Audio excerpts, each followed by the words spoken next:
I'd like to introduce Kipp, our local luminary. So thank you. Now wildly applause.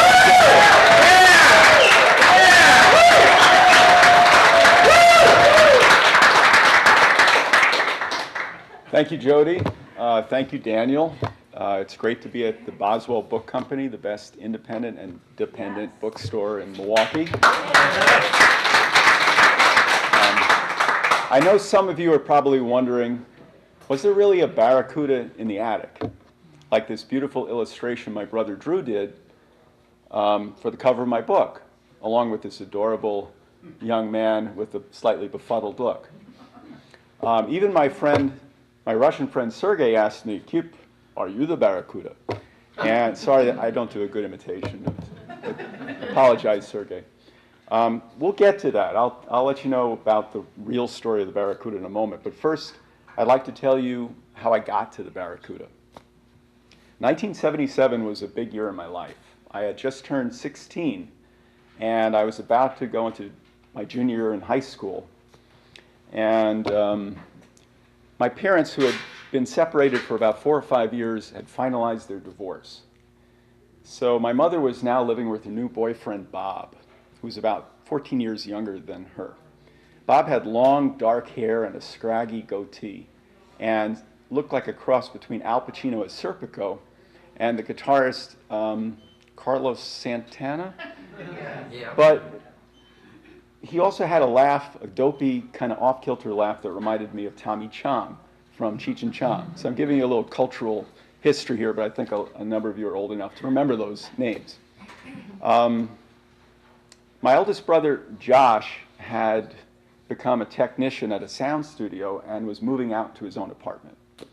Our beloved housekeeper, Mrs. Sullivan, who had practically raised me from infancy, had retired and moved to a cottage in Long Island where she would remain for the rest of her life. Meanwhile, my middle brother, Drew, had just returned from a disappointing year at Boston University so that he could go to the School of Visual Arts in Lower Manhattan. And he had planned to move back in with my mother. So all these family changes happened, and it kind of left me wondering where I fit in. At about this time, I had a prophetic dream that kind of summed up the rudderless feelings I felt inside, and I'll share that with you.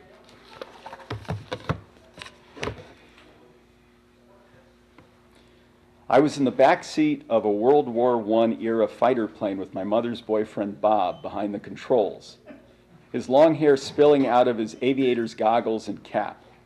The plane zigzagged wildly through snow-capped mountains while Bob giggled uncontrollably. Think Tommy Chong. And I shouted that I wanted to get off because I knew at any moment the plane would crash. As in most dreams, I awoke not knowing the outcome. Sadly, within a year, Bob would die of a massive heart attack at age 33. So it was kind of sad. But I remember visiting my mother and Bob at their new apartment on Amsterdam Avenue and 86th Street and wondering out loud, where's my room? And there was a pause. And then my mother kind of pointed vaguely in the direction of what appeared to be a storage closet.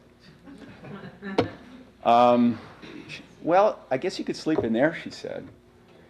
Okay. And then my middle brother, Drew, happily suggested fateful words that would change my life. Why don't you move in with Dad, he said. So I said, okay, and I did. So many years later, I was recalling with my father how special that period was when we lived like two bachelors in his duplex apartment on East 63rd Street and First Avenue for about a year and a half before I left for college in Madison, Wisconsin. And my father said, yeah, we did have some great times, and it would make a great story.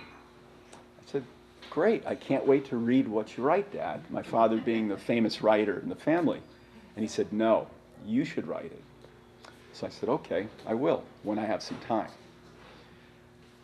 A decade later, I'm sitting in front of my computer one winter morning, and then the thought occurred to me, I'll never have as much time in which to write this story as I do right at this moment. And so I got to work on a story I called Life with Father, 1977-78. The story appeared on a popular literary website in New York, and got a lot of good coverage, and I got a lot of great comments from friends and family, including some of you in the audience today. I was most gratified when I heard back from my father that he thought this story was exceptional. That made me feel wonderful. Soon after that, I got a message from an editor at HarperCollins, the book publishing giant, saying, "That was a great story. Would you consider making it into a book?" I was thrilled. Visions of a huge cash advance and living in the English countryside where I could write in seclusion for a year danced in my head. But when I actually spoke to the editor, she said, no. I was basically a prospect, like a college baseball player who hit a home run and caught the eye of a professional team scout. She said, come back when you've written more of your stories, and we'll take a look, nothing more. The problem was I only had one story, Life with Father. It's a great story, I think, but it made me start looking deeper and think further back into my childhood, and then I remembered the Barracuda.